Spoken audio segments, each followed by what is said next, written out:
Demain commence ici au Printemps des Territoires. Merci d'être avec nous pour assister à la conférence L'eau, cet or bleu que nous devons préserver. Cet été, vous l'avez tous vécu, observé, la France a connu une période de sécheresse intense et quasi inédite.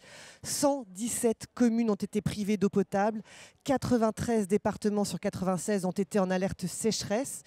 Quand certains territoires souffrent et manquent drastiquement d'eau, d'autres, à d'autres périodes de l'année, aussi sont inondés et de manière de plus en plus fréquente et extrême.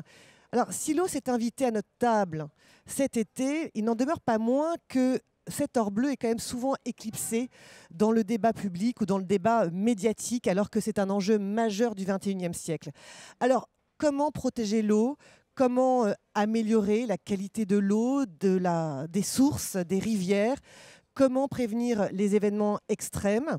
Comment aussi sécuriser nos territoires tout en satisfaisant nos besoins de consommation? Nous allons en parler avec nos trois invités. Merci mesdames d'être là. Avec Audrey Charluet qui est responsable animation des écosystèmes et partenariats Banque des Territoires, qui est au bout de la table ronde, avec à ma gauche Anne-Laure Minkeski, déléguée générale de l'Union des industries et des entreprises de l'eau.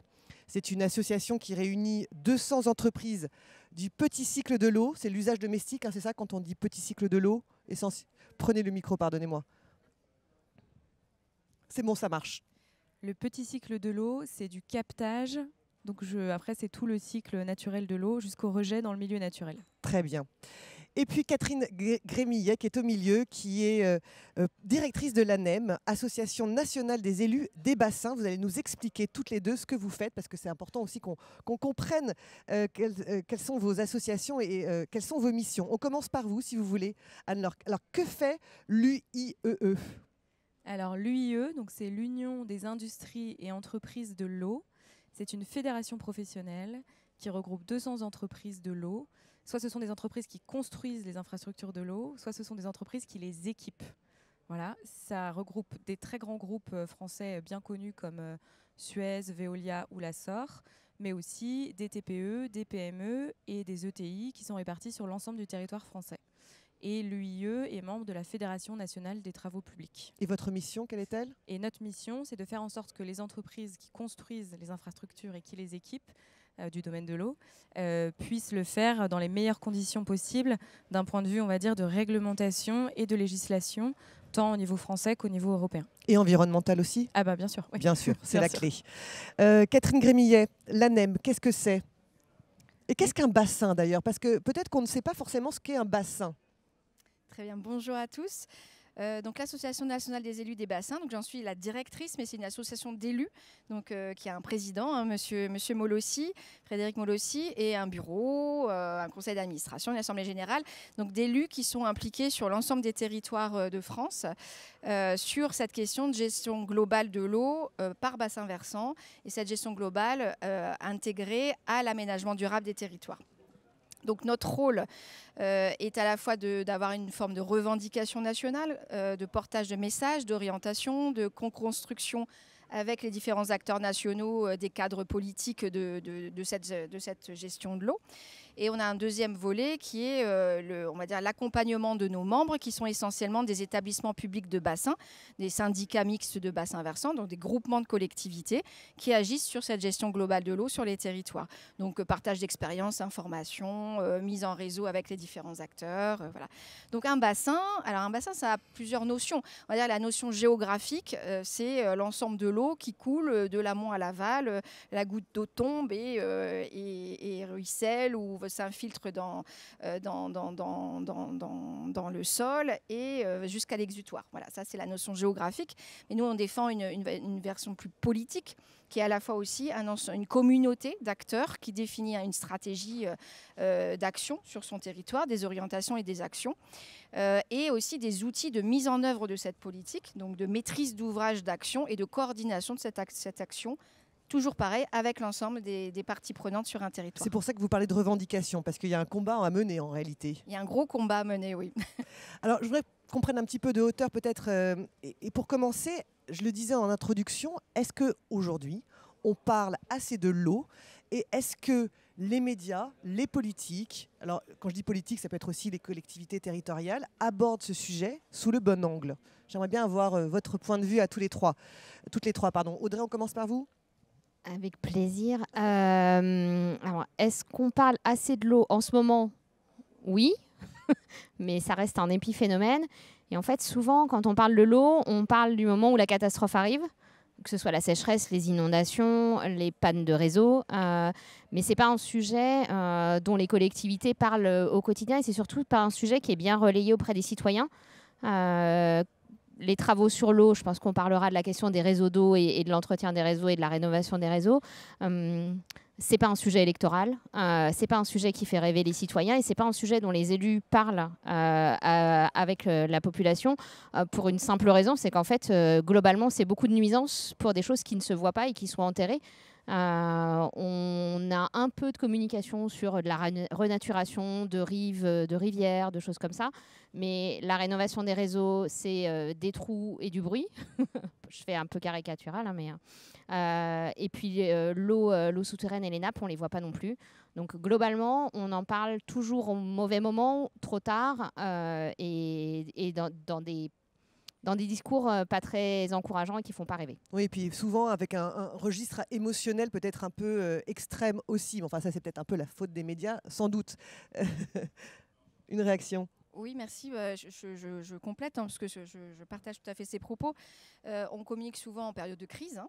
En période de crise, quand il y a des impacts très directs sur les citoyens, sur le plan, on va dire, de catastrophes, hein, de morts, de dégâts, avec des coûts, et également économiques. On a vu cet été que finalement ça bouge quand aussi il y a des impacts économiques très très forts, au-delà des poissons, où finalement on en parle peut-être un peu moins que certains dégâts économiques.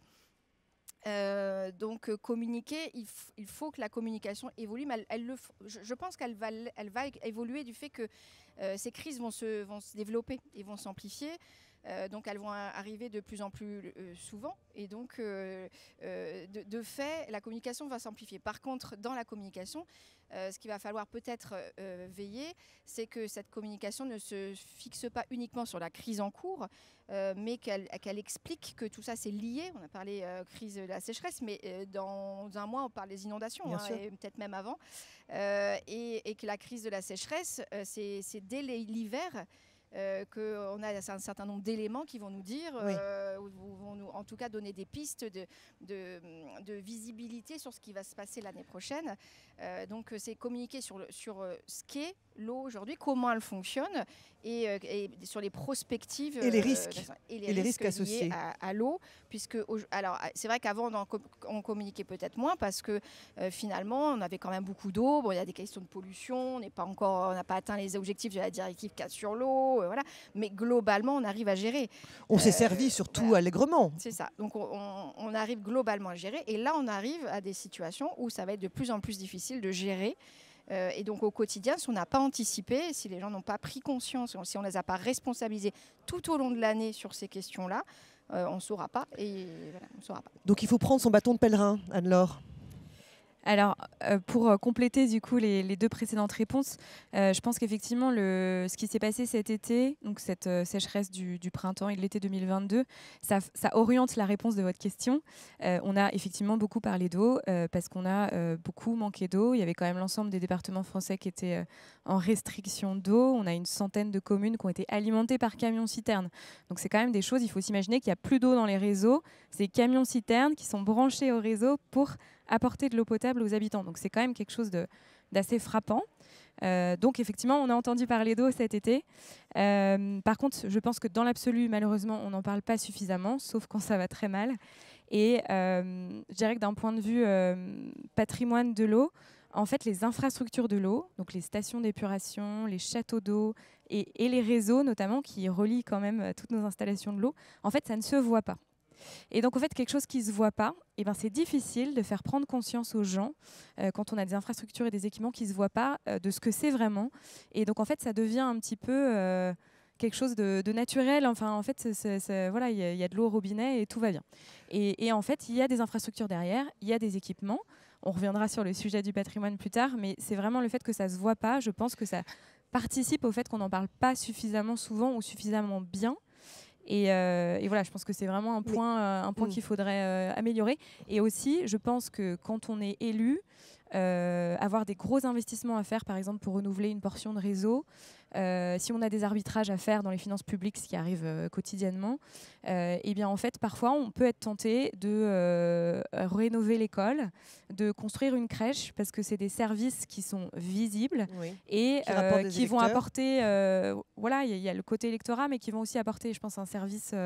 Peut-être que les gens vont considérer que c'est beaucoup plus concret dans leur quotidien, alors qu'effectivement, encore aujourd'hui, dans l'imaginaire, l'eau, c'est quelque chose qu'on a au bout du robinet, qui arrive un peu tout seul. Et c'est important, je pense que la communication, elle peut démarrer aussi en disant aux gens, en fait, l'eau, c'est une ressource rare. Et en fait, pour l'amener, pour pouvoir en disposer au robinet, il faut des infrastructures, il y a un traitement, enfin voilà, il y a plein de choses. Et ça, je pense que c'est trop peu connu. Trop peu connu, c'est invisible, et pour autant, il y a quand même, effectivement, les phénomènes sont visibles. On l'a vu cet été, certains habitants qui n'avaient plus de l'eau à leur robinet. On a vu aussi des absurdités avec des champs complètement, j'allais dire inondés, pas du tout, mais arrosés largement, alors qu'il y avait des restrictions d'eau et parfois des interdits. Est-ce que finalement, aujourd'hui, la situation est tellement tendue qu'on pourrait presque arriver à une guerre de l'eau ? Parce qu'on en parle de plus en plus, la guerre de l'eau, même au niveau mondial, que cette ressource très rare va encore plus se raréfier, que ça va créer des tensions géopolitiques sans précédent. Oui, alors le terme de guerre, pour nous, est un peu excessif, en fait, par rapport à ce qu'il peut dire, et je pense que l'actualité nous le montre. Par contre, il est sûr que les rivalités, les tensions vont s'exacerber, et sur l'ensemble du territoire national, même dans des zones où on aurait pu imaginer que dans les Hauts-de-France, question de sécheresse, c'est pas forcément dans l'imaginaire de la population, et pourtant déjà cette année il y a eu des problématiques.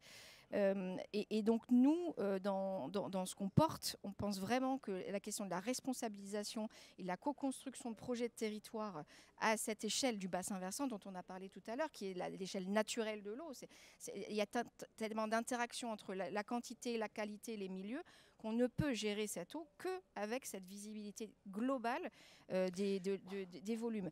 Et ces instances et ces lieux où l'ensemble des acteurs vont se réunir pour définir des orientations partagées et communes sont essentiels et vont devenir de plus en plus essentiels. Sans ces lieux, on a des négociations en bilatéral, on a des pouvoirs en place, des forces diverses, l'environnement, l'agriculture, les entreprises. Voilà. Si on n'arrive pas à avoir des accords partagés et ensuite la mise en place réelle de ces engagements partagés, donc derrière les contrôles, l'application de ces règles, y compris par les services de l'État et par l'ensemble des acteurs, l'accompagnement des actions décidées et toutes les actions.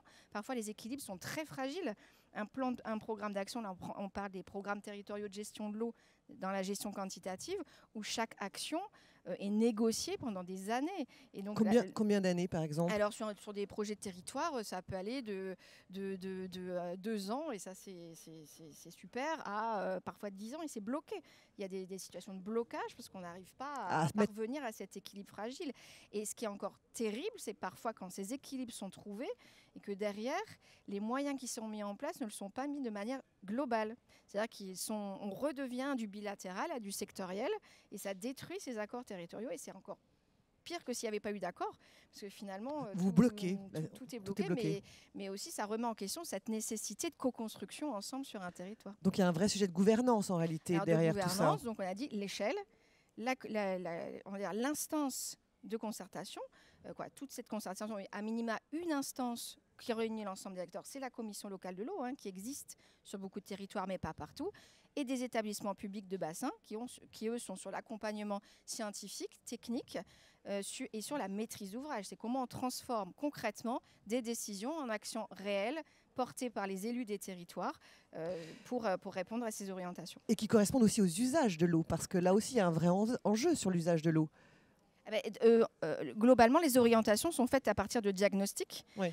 Donc, à la fois de diagnostics sur la ressource en tant que telle, de quelle ressource on a, dans les évolutions géographiques et temporelles. Ça, c'est important, on n'en a pas parlé tout à l'heure, mais si on en a un peu parlé, sécheresse, inondation, c'est-à-dire qu'on ne peut pas, on est obligé d'avoir ce temps long, annuel et pluriannuel, pour avoir cette gestion. Et bien sûr, le diagnostic qui porte sur l'ensemble des usages.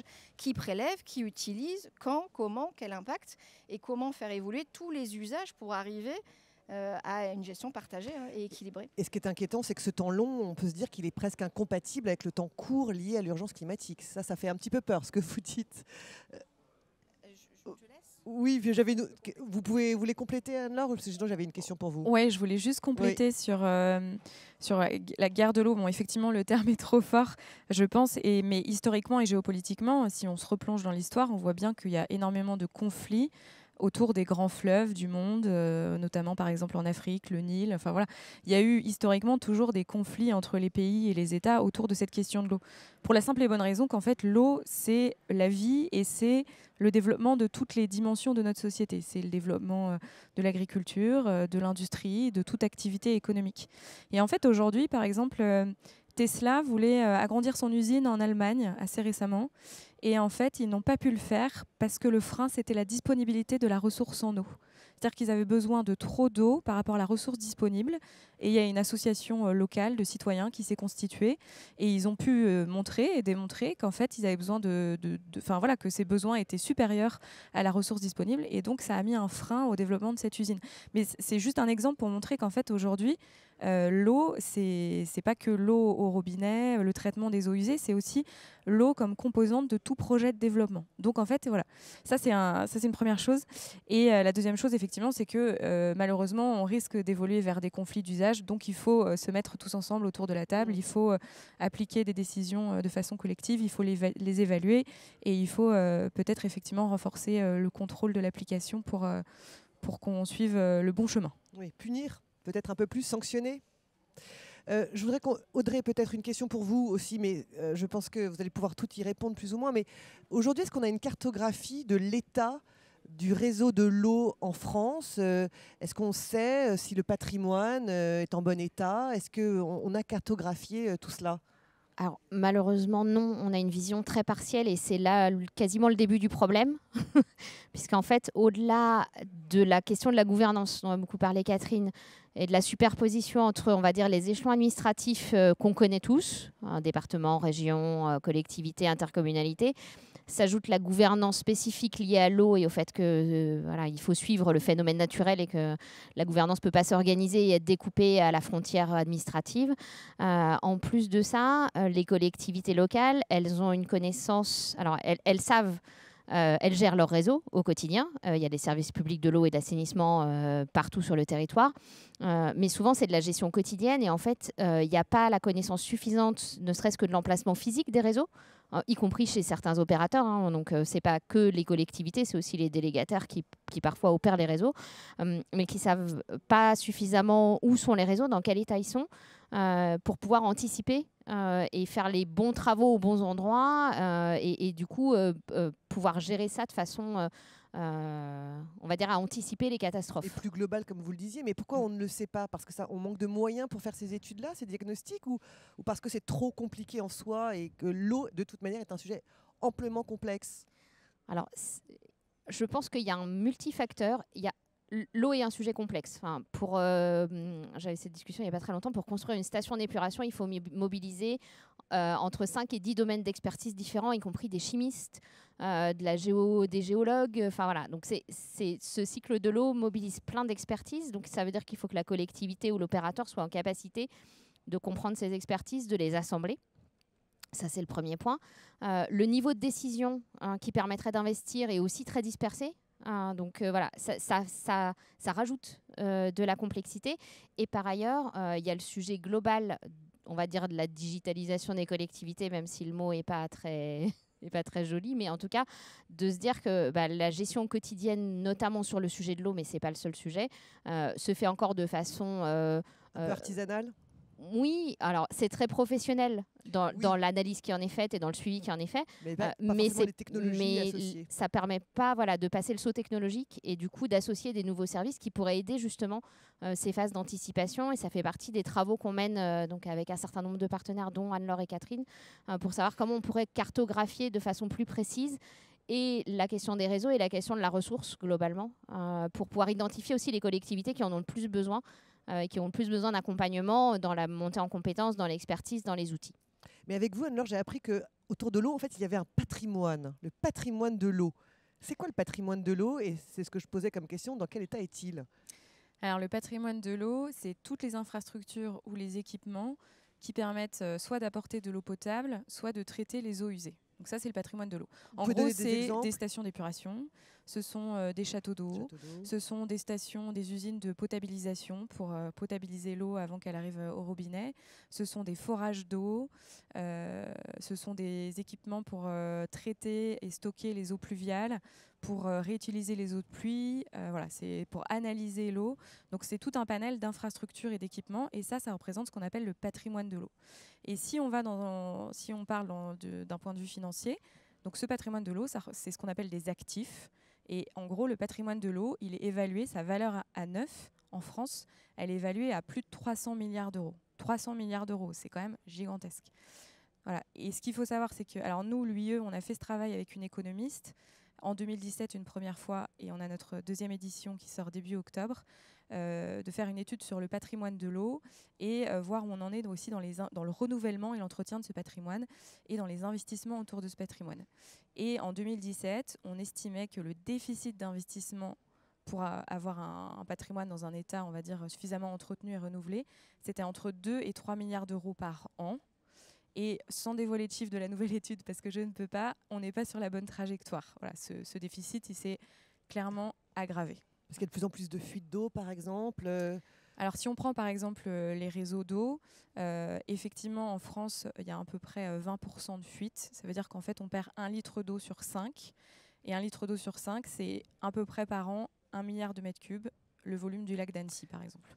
Donc, cette eau, quand vous dites qu'on la perd, elle n'est pas perdue pour la nature, elle arrive peut-être sur les terres, elle les irrigue, enfin, ou en fait, vous considérez que c'est perdu pour vous? Non, c'est pas perdu. En fait, c'est juste que elle est traitée, on la pompe, elle est acheminée.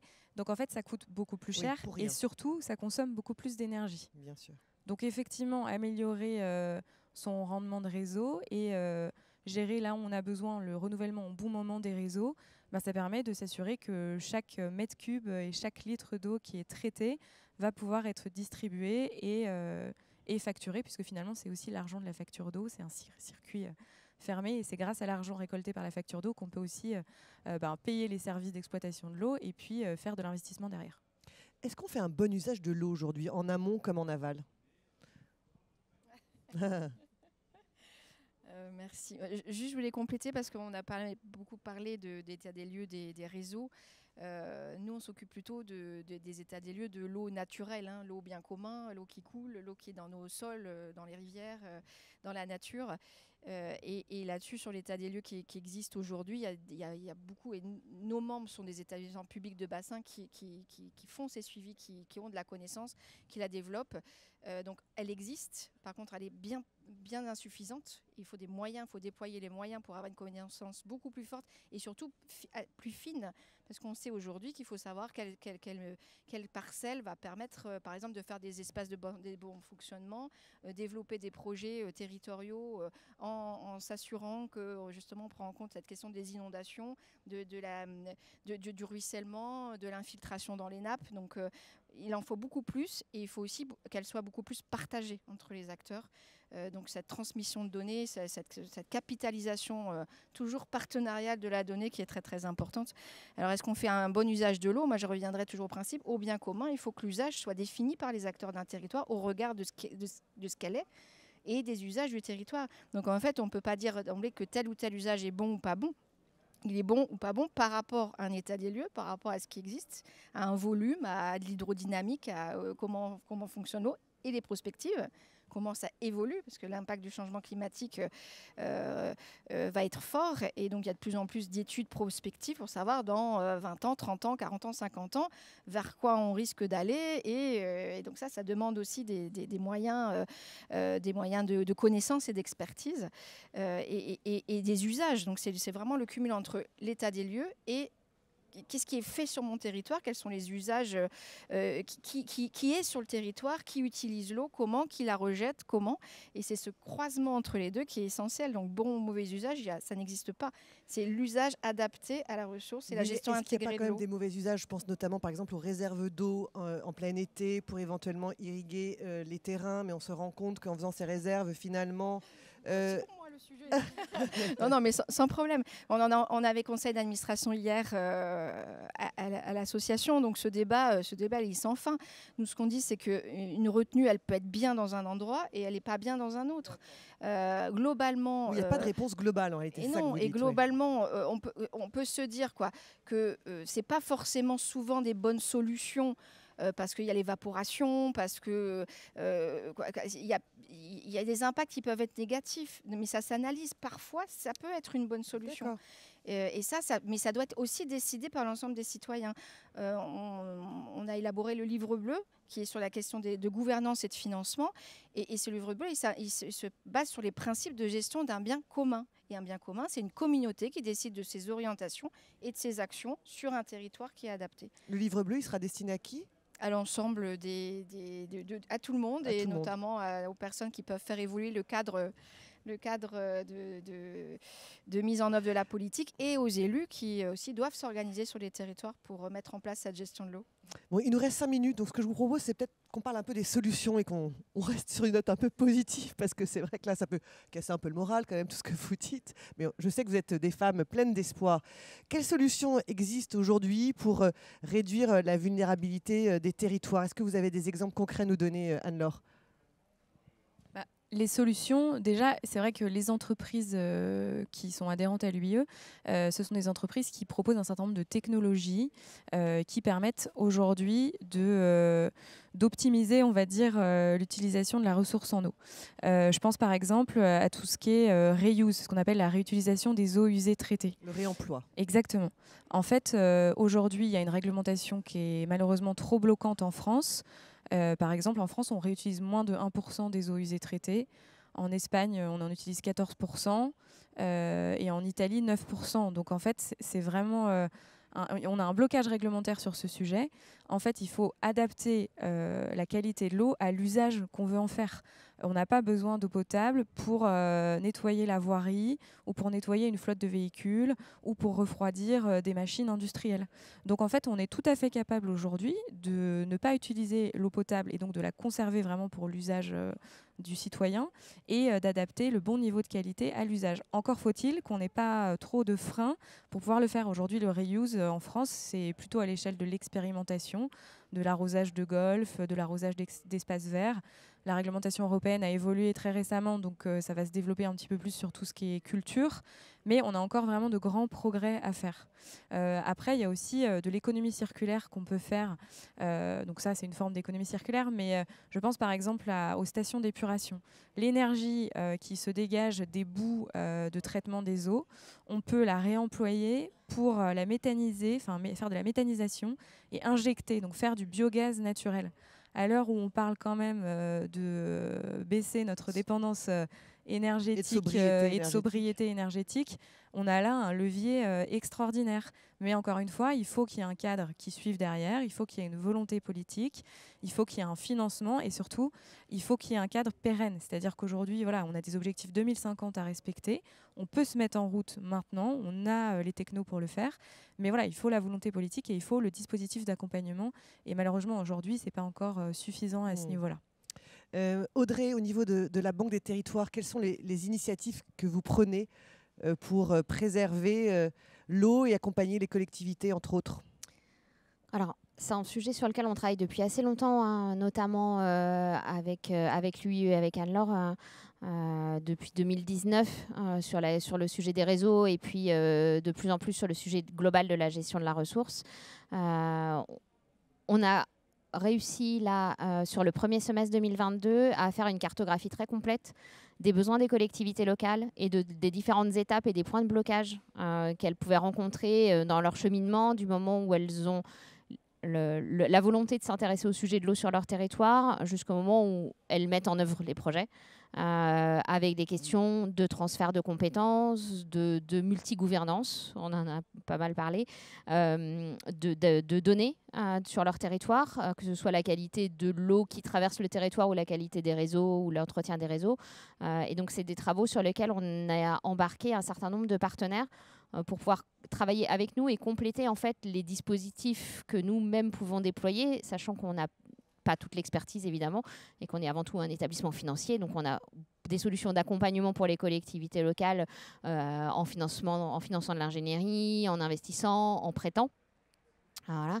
Mais on est obligé d'agréger l'ensemble de l'écosystème pour pouvoir faire comprendre aux collectivités les enjeux et la façon dont ça se passe sur le territoire, les aider à monter en compétences plus rapidement pour pouvoir agir plus vite, parce qu'on voit bien qu'il y a aussi l'urgence climatique et les changements qui sont en cours et les différents épisodes de catastrophes qui arrivent, malheureusement, pour pouvoir agir au bon endroit, au bon moment, que ce soit sur les réseaux ou sur l'ensemble du parcours de l'eau.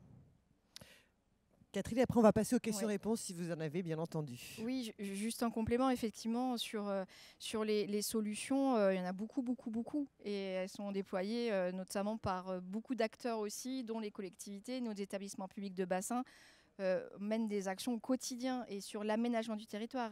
C'est-à-dire que vous travaillez... Alors j'ai parlé tout à l'heure des zones d'expansion de crues, où c'est pas juste définir des zones où l'eau va pouvoir s'épandre. C'est aussi sur ces zones-là comment on construit un projet de territoire avec les collectivités touristiques, avec aussi l'évolution des pratiques et des systèmes agricoles sur ces zones-là.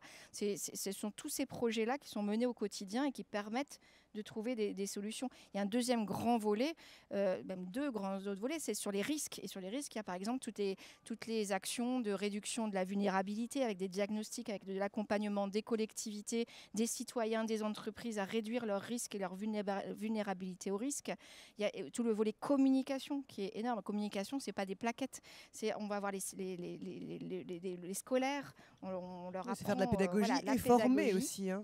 Et former énormément, beaucoup de formations.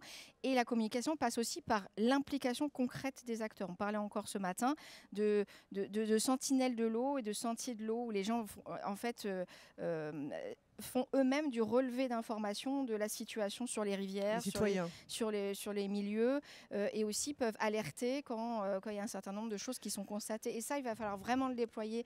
Et ça passe par l'implication, mais au quotidien, toute l'année, et pas qu'en question de crise. Et c'est sûr que les territoires sont mieux placés, les citoyens, pour savoir comment leur eau fonctionne et quel type d'eau aussi ils ont à leur disposition. Et certains la qualité usagers, de l'eau. Par exemple les pêcheurs, on était avec les kayakistes ce matin, ils sont ils au peuvent quotidien alerter, sur l'eau et ils ont des actions à mener là-dessus. Très bien, merci beaucoup mesdames. On va passer aux questions-réponses. Bonjour madame, je vous en prie. Alors il va falloir donner un petit peu de la voix, mais je vais me rapprocher comme ça je vous entendrai bien.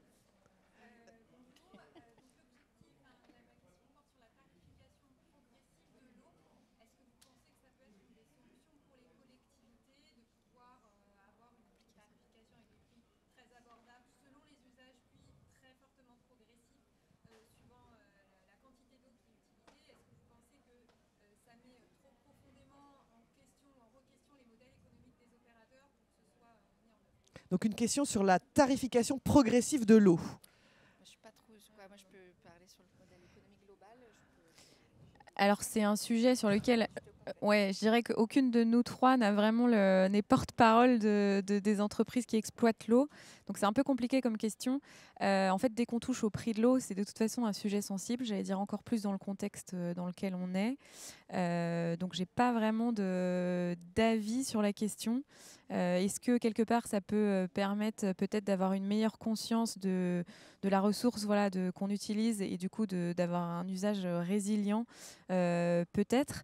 Après du coup il faut savoir qu'en fait l'argent collecté par la facture d'eau c'est un circuit et c'est cet argent collecté qui permet ensuite d'entretenir notamment le patrimoine, les réseaux, les stations d'épuration, etc.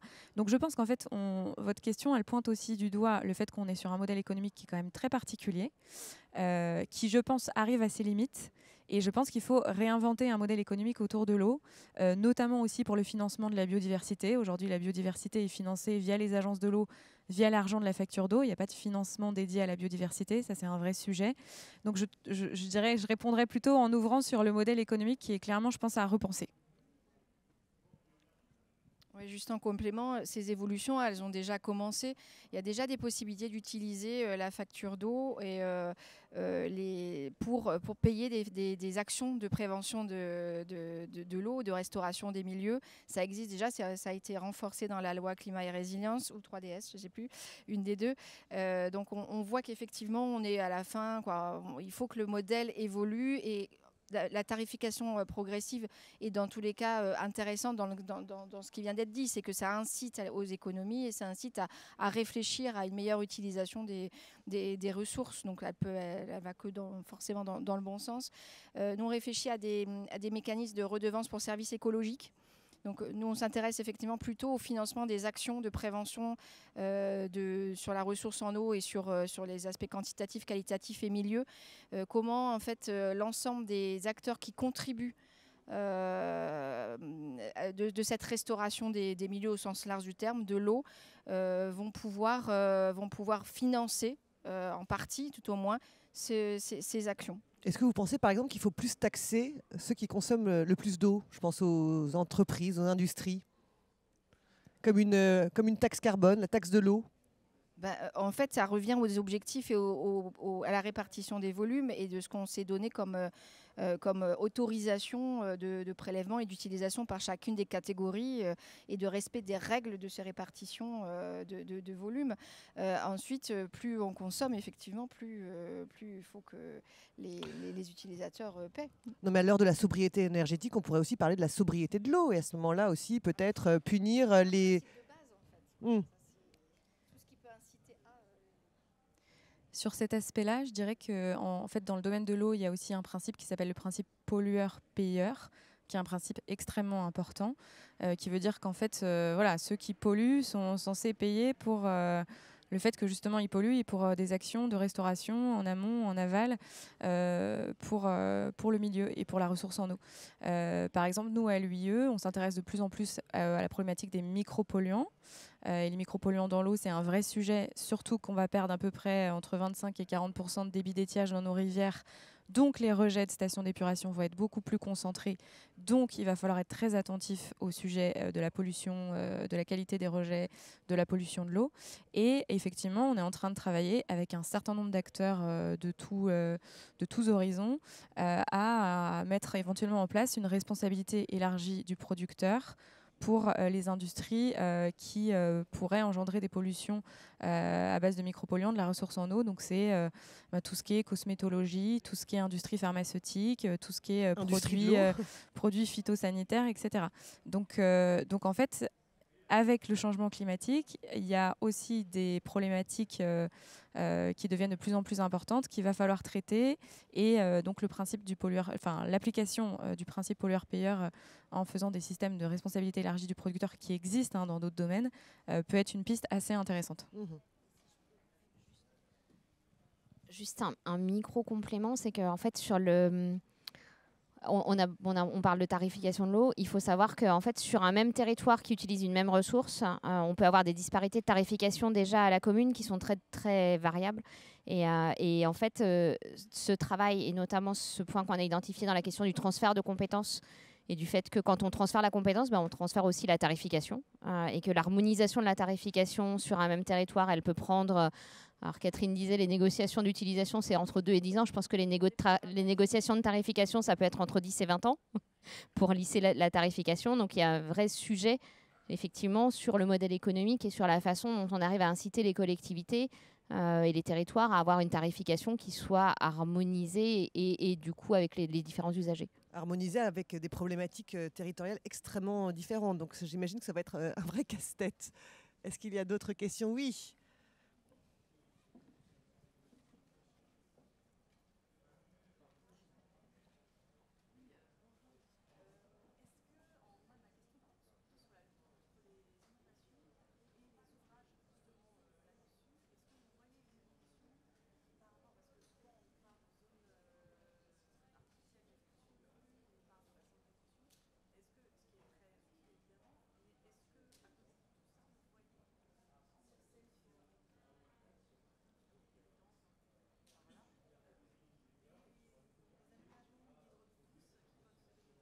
Donc, je répète la question pour ceux qui ne l'ont pas entendu. J'essaie de résumer, et j'espère que je le ferai bien. Par rapport au risque d'inondation, est-ce que vous voyez des évolutions d'infrastructures pour s'adapter davantage aussi aux événements de plus en plus récurrents et extrêmes? Est-ce que vous voyez des adaptations aujourd'hui?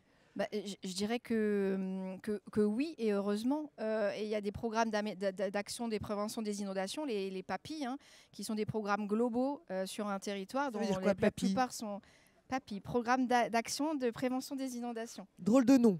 PAPI, voilà. Et donc, en fait, ça permet de programmer un ensemble d'actions, on va dire, structurantes, les digues, les aménagements, ça, mais aussi d'hydraulique douce. Et de plus en plus, il y a aussi des articulations entre ces PAPI et des programmes d'application des schémas d'aménagement de gestion de l'eau, des programmes de restauration de rivières, pour justement créer ces synergies entre les différents projets pour des intérêts divers. Sécheresse, inondation, pollution. Donc, en fait, les établissements publics de bassin travaillent sur l'ensemble de ces problématiques. Donc, dans leur programmation, même si elle peut être en fonction des différents cadres qui existent, parce que derrière, c'est aussi pour avoir un certain nombre de financements européens, de l'État, des régions, des départements. Donc, il y a un certain nombre de cadres dans lesquels il faut bien mettre les actions qui vont bien. Mais cette gestion globale permet d'aller de plus en plus vers des techniques d'hydraulique douce. Et quand vous parliez de zones d'expansion de crues artificielles, pour moi, elles étaient plutôt naturelles. La plupart sont de plus en plus sur l'identification des zones où justement l'eau va s'étendre plus largement, mais sans infrastructure en tant que telle. Et sur ces zones, l'important, c'est d'imaginer des projets de développement territoriaux, ce que je disais tout à l'heure, touristiques. Des zones voilà, il y a aussi du développement d'énergie renouvelable, plein d'actions. Le tout, c'est de les co-construire avec les collectivités et les acteurs du territoire et de voir comment, quand ils ont des pertes économiques, parce que quand il y a de l'agriculture, voilà, faut essayer de comment on peut compenser ces pertes et accompagner les acteurs qui sont ces territoires pour des objectifs communs. Donc ça, je veux dire, c'est le cœur de métier des établissements publics de bassin qui construisent ces programmes sur les inondations, sur la gestion quantitative, sur la restauration des milieux, des zones humides. Mais est-ce qu'aujourd'hui, le modèle actuel, par exemple, des systèmes de rétention d'eau, je pense à la Garonne, parce que moi, j'habite pas loin et je suis inondée chaque année, fonctionne? Est-ce que, par rapport aux événements extrêmes, l'organisation telle qu'elle est aujourd'hui est adaptée? Anne-Laure peut répondre peut-être aussi, je ne sais pas, ou Catherine. Oui, non, pas de souci. Oui et non, quoi. Elle est adaptée.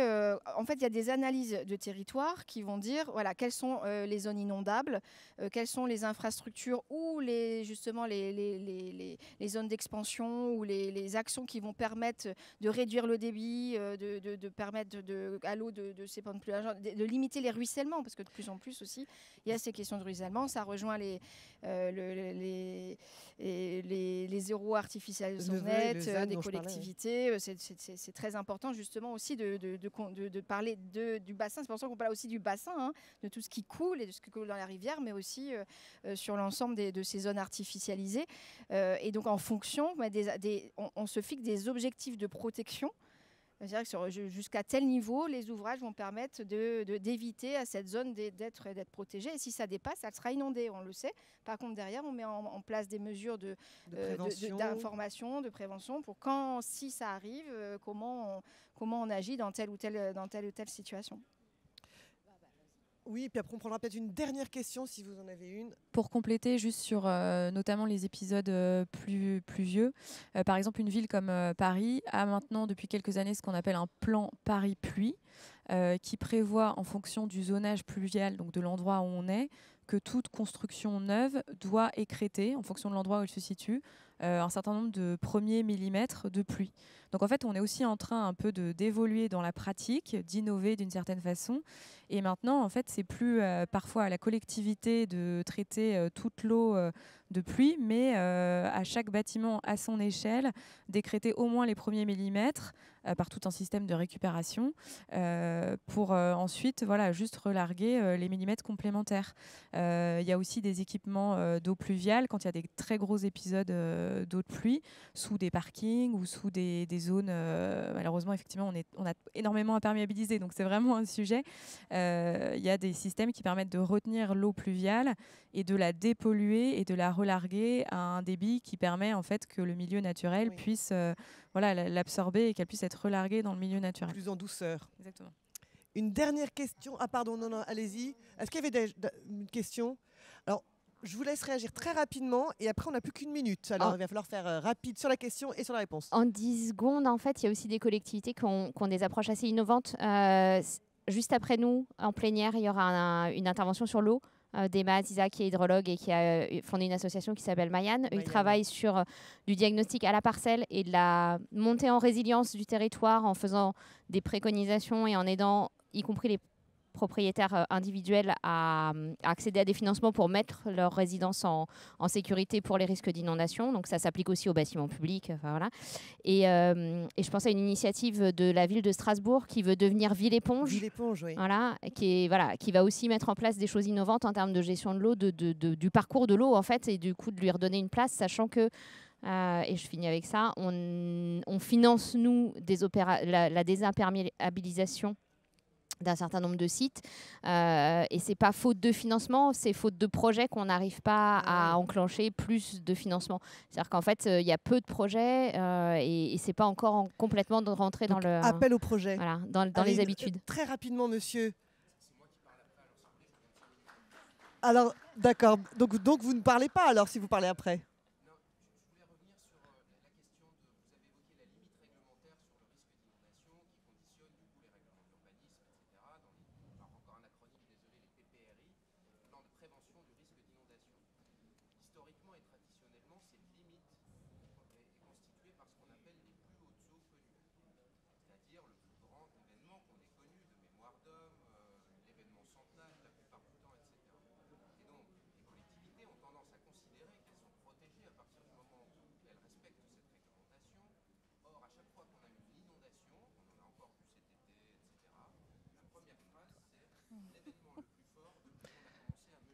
Quelle est votre question?